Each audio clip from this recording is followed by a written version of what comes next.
This is my third try to record this message. I woke up today and felt compelled to talk about my spirituality and my spirituality journey. I think I always want people to ask questions, like ask me questions, because I think I have really interesting answers. But I think in general,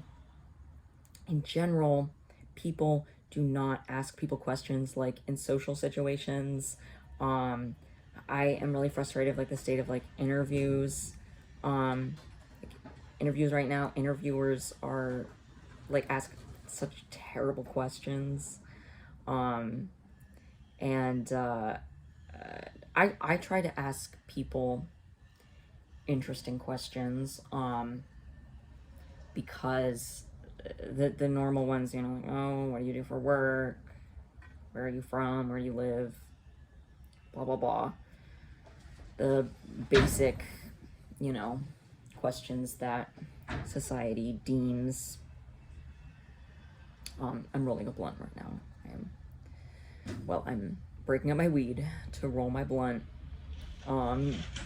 Because I needed to bless this blunt with my thoughts on spirituality, which I have so many. I'm bouncing all over the place. I can't even focus, but that's fine. I'm just gonna roll with it.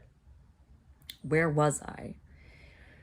Where was I when I was in the middle of rolling this blunt? Oh yeah, it's this like crazy concept that maybe, you know, people would like to hear my answer to these questions. People would like to hear my thoughts. People would like to hear these messages that I feel like going through me.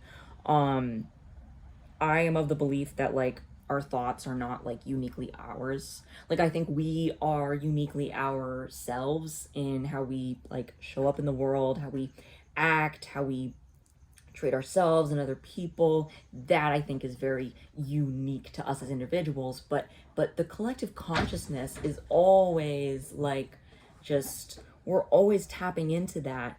And you know, and spirit, God, the universe sending us messages in so many different ways. Nothing, I don't think any like idea that passes through our head is uniquely ours. I've been thinking about this ever since I heard that that's what Michael Jackson believed. And anytime that a song would come to him, he would book it to the studio because he was so petty and he didn't want Prince to get there first. He did not want Prince to jump on that song. Oh, that is such a beautiful, petty motivation. Oh, I love it. I love a little bit of pettiness. Um, divine pettiness at its best. Yeah, I think for a very long time, I have found that I surrounded myself by very insecure people. And very insecure people do not like to hear interesting people of any sort talk about stuff because it makes them insecure about whatever they have to say, whatever they have to share. And I find this very frustrating because most of the time I find these incredibly insecure people are very interesting, very talented, very creative, or you know, very intelligent in many different ways, be it like social intelligence or knowledge of different kinds of labor. What is so frustrating about being around insecure people is that if you're talking about something, you know, I'll just be talking about this and that fact that I watched a YouTube video on or something, and all of a sudden, you know, I've watched as very insecure people get so self-conscious about themselves because they're intimidated and jealous by what I'm putting out, just trying to be myself, just trying to share information, talk about things, share what I have to say, um, and then start to try to make me feel like shit because they feel like shit because they're insecure. When in reality, if they just showed up with the confidence that I'm showing up with, if they, saw who I see they are, how I see their accomplishments, how I see their knowledge in areas, like they they could show up and be just as interesting. It's that bounce back and forth. It's very difficult to have a conversation with a very insecure person. Um, but I digress. I'm getting all distracted. Um, I I'm gonna share what I have to say. I'm gonna share the thoughts that come through. Um, because oh, this door is just, that's fine. It needs to let some air in. I'm in my storage, rolling a blunt, and talking through my spiritual journey. So I was raised going to church pretty regularly. I grew up in Vermont in a very small rural town, and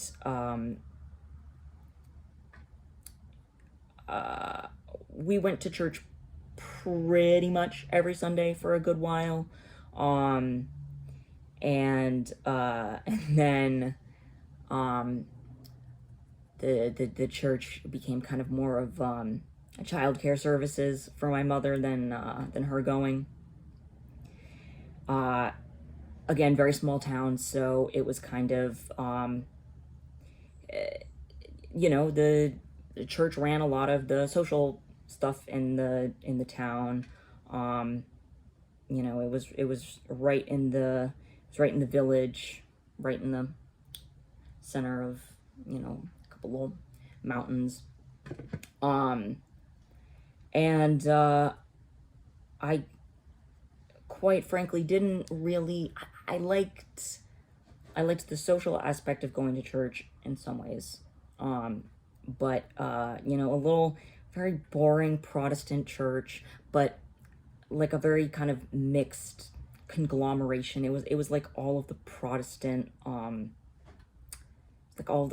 sects, and because it was rural Vermont, so they didn't really, none of them had a population enough to like have a full congregation, so they just kind of smushed them all together. And I liked to sing. I did a lot of choir, so that was kind of my main interaction with the church. And it really sucked because I was like, there was like a certain point, like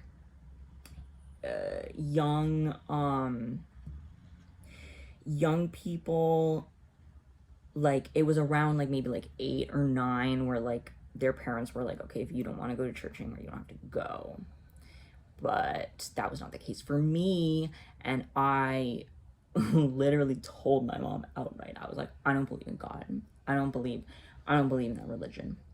And she was so mad. She was so angry, and yes, she still made me go to church. Like the thing about the Protestant Christianity, the basic ass religion that I was raised with, it's not like horribly traumatic like some Christian sects are. Like it's kind of very tame, but that is part of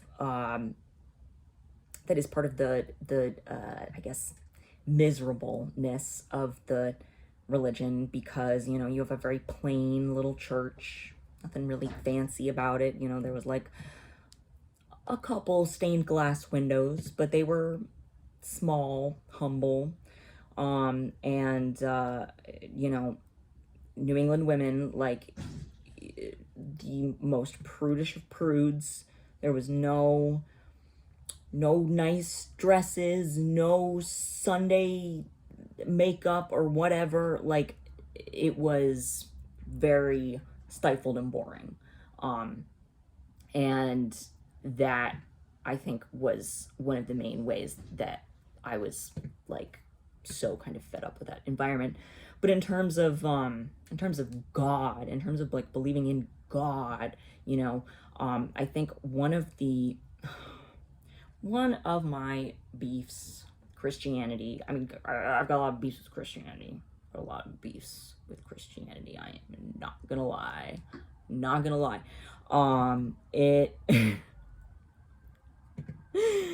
Oh, I am not a. What is it? What is it that Kendrick said? I don't fuck with that kumbaya shit. It was funny because I think he's Christian, but you know what? I'll beef with him. I'll beef with him if I so choose.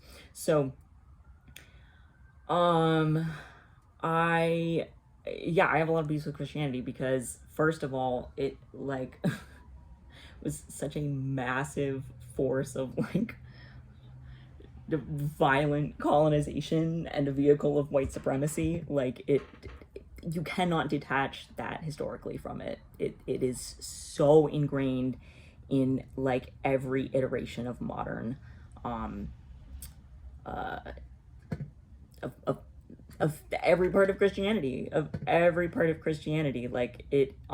So I, you know, personally cannot separate that from it. But also I really don't like how Christianity has this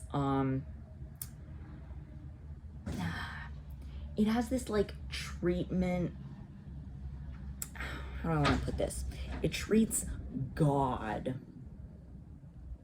you know, whatever that fucking word means, however you want to interpret it. God is such a like he's almost like personified. Like I just said, he, you know, not saying that you can't like gender or personify God, but like Christianity always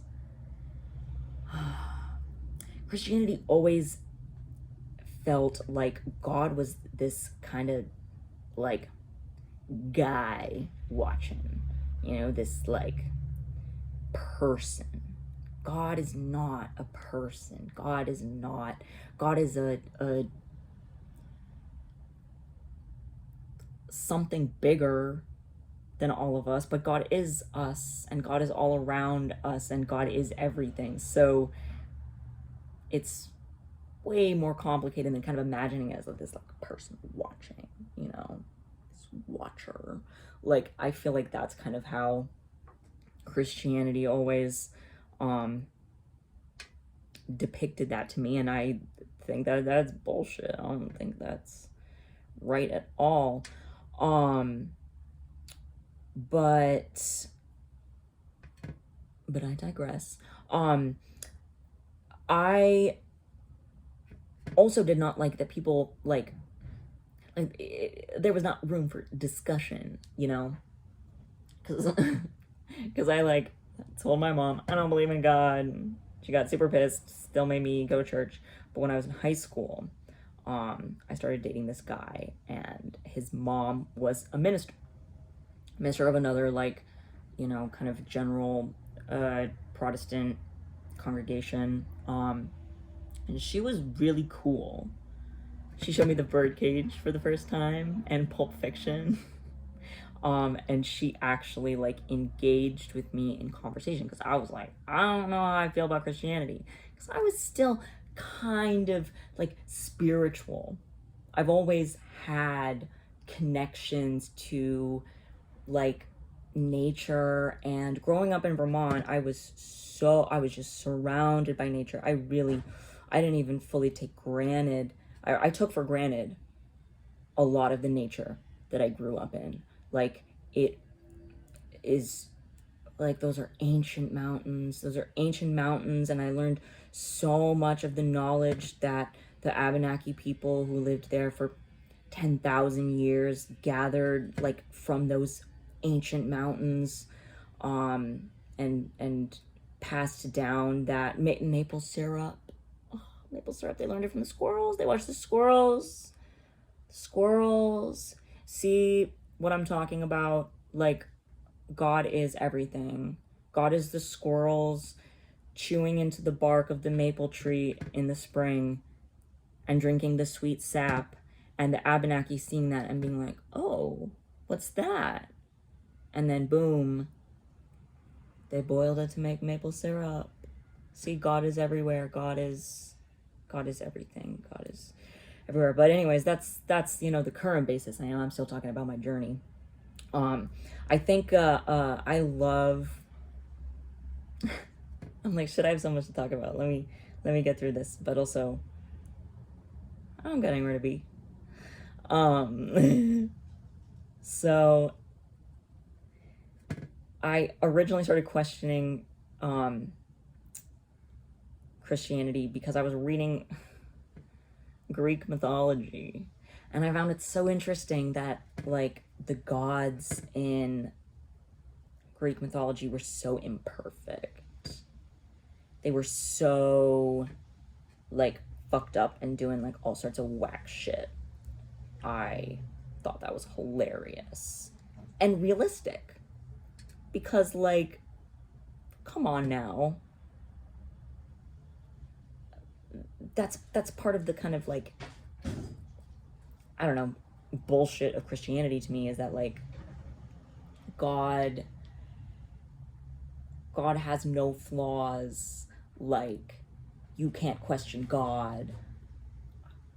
I question God all the time, but I know it's because that bitch has a sick sense of humor. Sick. And you know what?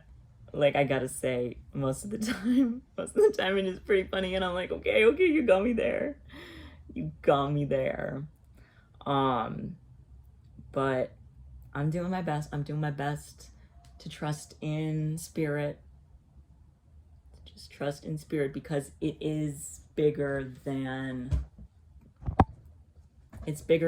that simple. That's the word that comes to mind. Simple. I feel like so much of modern Christian depiction and like explanation of God is so simple. God gets me thinking. That's the thing. God gets me thinking and feeling. Thinking and feeling. That's the divine. And it's what connects humans. It's what we can use to connect each other. So, back to my Christianity story. Oh, yeah. So this guy I'm dating, or a guy I dated in high school, his mom was actually interested in like conversing about my questions, about my beefs. And she gave me like she cited passages to be like, well, that's interesting you say that, because I would argue that in this passage, and blah, blah, blah, blah. You know, she was actually conversing with me. And that was incredible. I was not converted. I appreciate the points that she made, and I appreciate how she uses her religion to really get across a lot of important messages to people who need to hear it. Like her church was very LGBT friendly, and she very kindly told the people who did not like that to fuck off. So everyone channels their messages differently, and to each their own. But I very much took a break from spirituality and a lot of that sort of stuff when I moved to Chicago. After I don't think it's super dry. Amazing. Um, I hate a dry blunt. Trying to wrap it and I'm like, although, oh no. No, we're good. We're good. False alarm.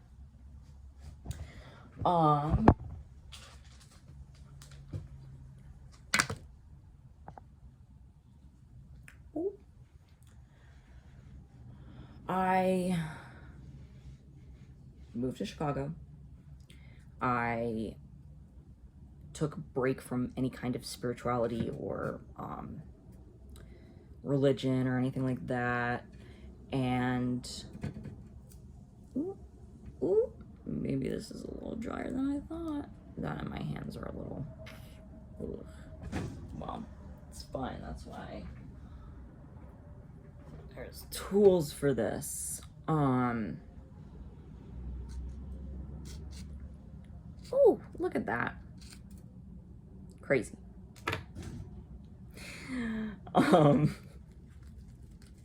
So I moved to Chicago. I didn't really do any like witchy stuff or anything like that, even though I was always attracted to like mystical, magical stuff. I made fairy houses in the woods when I was little. I prayed to the moon when I was little.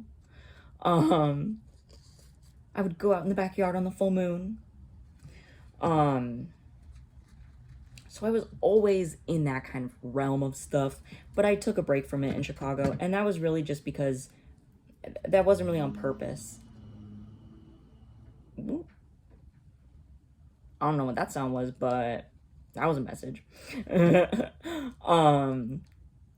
I was going through some stuff in lots of ways, and I kind of kept witchiness around. Like I knew a bunch of witches, but a lot of white witches, which, you know, the Caucasian persuasion, we can really be in some befuddled magic sometimes.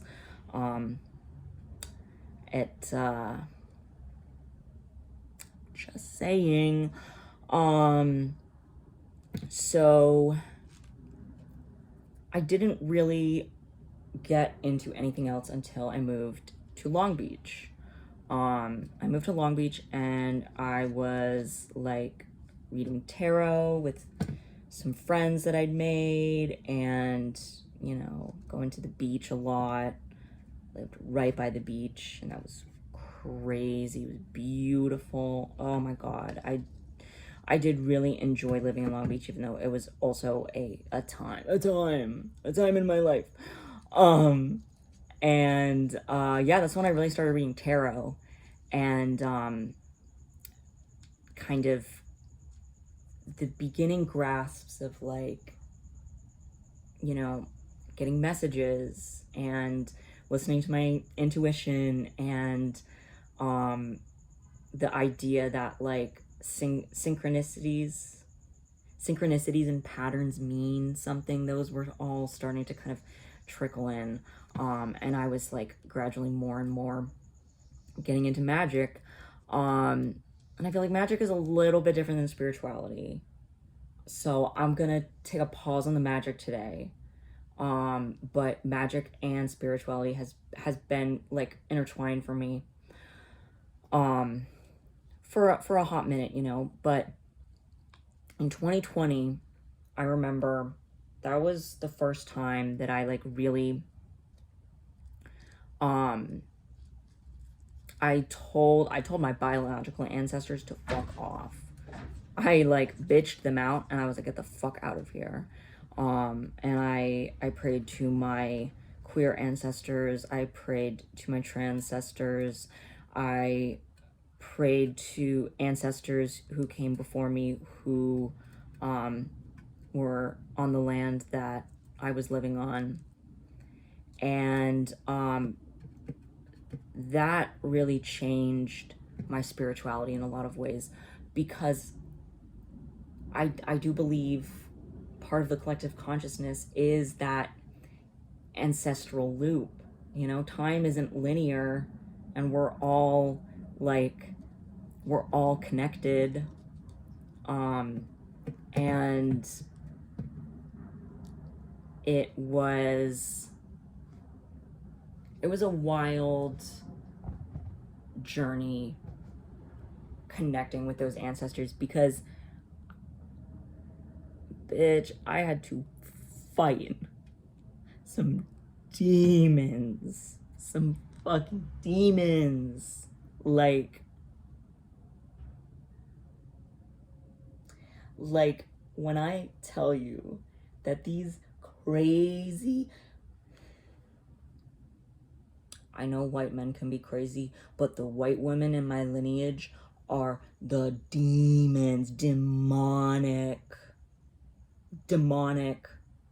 And fighting them has been a fucking journey. I'm just gonna lick this blunt real fast.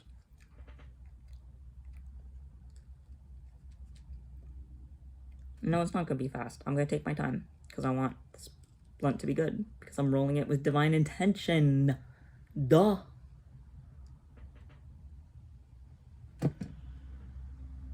Divine intention.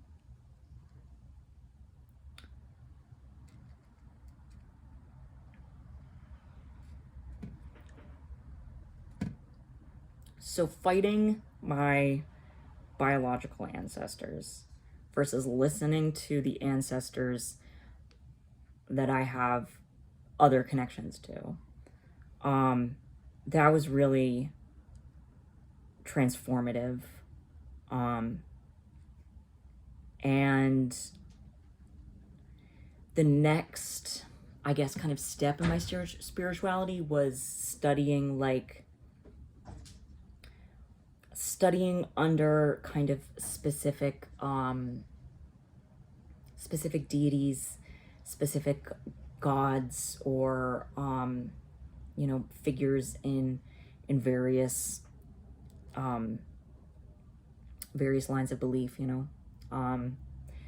I've always loved the moon. I've always prayed to the moon. It's my girl. And we definitely changed relationships this year. The moon was my mother. And this year she stopped being my mother. She became my sister. She needed to be my sister. We needed to be siblings.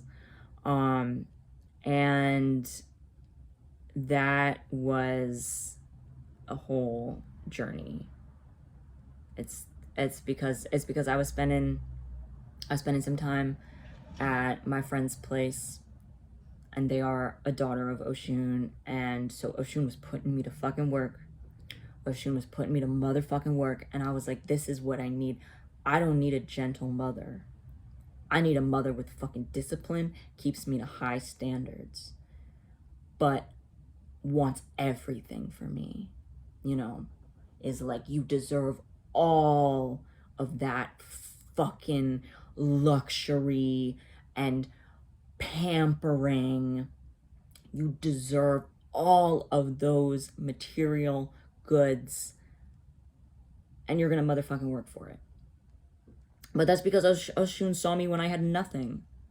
Oshun saw me when I was sleeping in this shed because I had nowhere else to go.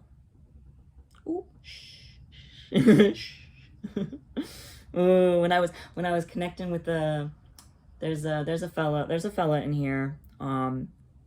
We're cool. We're tight. And I know I'm feeling a little chills. Yeah, I know you're here. And I love that you're here because he helped me out so much when I was so hopeless, when I was in such despair. And this fella killed himself, and he felt my hopelessness and despair. And he was like, don't do it, brother. Don't do it. He said, I feel you, but don't. Just hang in there. And I fucking hung in there.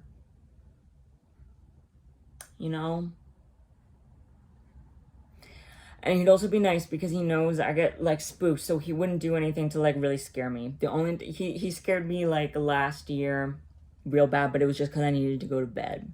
I needed to go to bed, and he was like, "Go fuck to sleep." I was like, but that was a different story. That was a different story.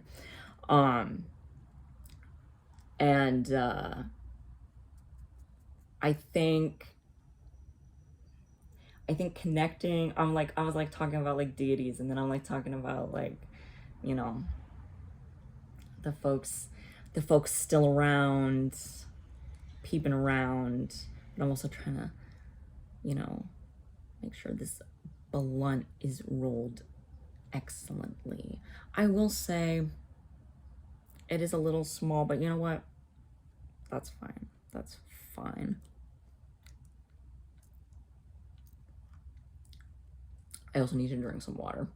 I've been yapping and now I'm trying to roll a fucking blunt. Okay.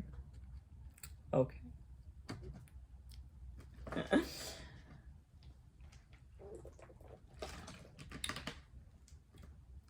So I was talking about the moon was my mom, now she's my sister.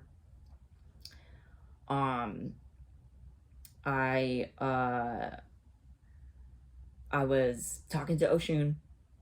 I was staying with her daughter, and I was like, yeah, this is like a deity I want to follow, a god I want to follow, a like an energy I want to follow, because I'm also a son of Mercury. So I follow the like mercurial practices, and that like encompasses so much. It's Mercury is, you know, it's like Mercury's like a trickster, but like, you know, a worshiper of knowledge, a practitioner of knowledge and intellect, you know, writing and discussions. Mercury's in the gym, working on the fitness, also having sex with other men at the gym. But I digress. Mercury is like travel, transportation, you know, motion. So like I love cars. I do not have a car, but I love cars, and I am always talking cars with Mercury, but also Oshun, because Oshun, and I didn't know this, Oshun is all about those vehicles as well. And I know this because I was real bold one night. I was in WeHo, and I was thinking to myself, I want Oshun to crown me. Ooh, bold. Like, imagine you're Oshun and this little white boy who's been working his ass off for you, who's been, you know, working his ass off, keeping that kitchen clean, bleaching every square inch of it, getting rid of an ant infestation. I said, Mama, I put in the work. I love the kitchen. Oh, when I found out that the kitchen was Oshun's domain, I was like, that makes so much sense. Because I love to cook. I love to make food. I love feeding people because it brings people together. Oh, a nice meal in your belly makes you feel so good. This blunt is not, it is not. It's like I can either yap or roll it. And I will still try to do both. Well, I'll do it in parts. So, oh, I'm just getting all over the place.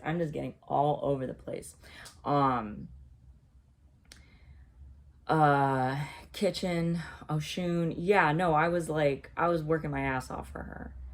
And so I was very bold, and I said, you know, I said, I want to be crowned by Oshun. I thought that in my head. And I was crossing the street. I was at a crosswalk. The moment that I thought that, fucking BMW, woo, damn near ran me over. Whoa, Oshun was quick. We're like, okay, here's your first test. And I passed, bitch, I passed. Bitch, I passed. Are you kidding me? Oh, are you kidding me? My fucking reflexes? My fucking reflexes? No, I am not. It was a very nice Mercedes, you know, so maybe I should have. Maybe I should have let it hit me. Would have been one hell of a lawsuit. I had the right of way and everything. They ran a red light. Completely ran a red light. It was nice. It was an E500. Looked like early. It was like late 2000s. I think it was like a late 2000s. Excellent condition. Excellent condition. It was like a nice, like, deep silver gray. I don't know the factory color. Yeah, it might have been a custom gray. Honestly, but yep. That was the moment when I was like, ooh, she's sending me tests. She's sending me tests, but she's not ignoring me. She's not ignoring me because I'm a person who I have always had to parent myself. I had to raise myself. I had to raise my brother. I was in charge of me. And in some ways that was great because it was protection, protected me from my parents. But it fucking sucks. It sucks having to raise yourself.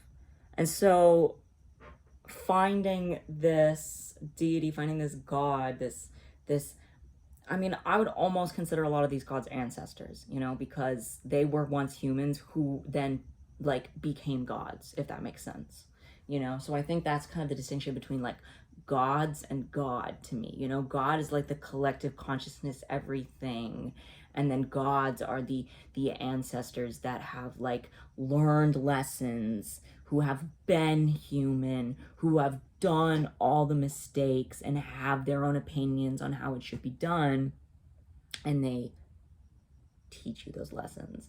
And so for me, that is a lot of like the parenting guidance that I needed, you know. The parenting guidance I needed. I needed some discipline. I need some discipline and some tough love. I think I'm like, I've got to be wrapping up these thoughts because I've just yapped so much. But that's okay. I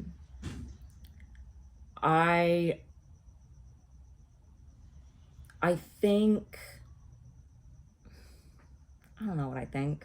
I think that this stuff is really complicated. I think that it's been only recently that I've had this revelation of like God being not like a person, but like bigger than. That's only been like a recent development, maybe in the past year. And the past year has been a very, very difficult year of my life. It has been so painful and such a struggle. And I'm really grateful to have survived it, because a lot of people wouldn't have survived this shit. A lot of people judging me who would not have survived what I've been through. So this was like such a crazy year for me to really like latch onto my faith and be like, all of these synchronicities, all these patterns, these ancestors that I'm talking to, these gods that I'm worshiping, that I'm following their practices, like there is something bigger that unites it all, that unites us all. And it's the universe, it's spirit, it's God. And it's still so weird for me saying God, because like I always attach that to the like Christian God concept and like the watcher. And it's uncomfortable. It's still uncomfortable. I'm still piecing through that. And I don't know exactly what to make of it yet. But But I do know that I need to start recording these messages because I'm not crazy. I just need to act on it. I just need to act on it. So, here's to another message, and here's to me finishing this blunt. Oof. Bye.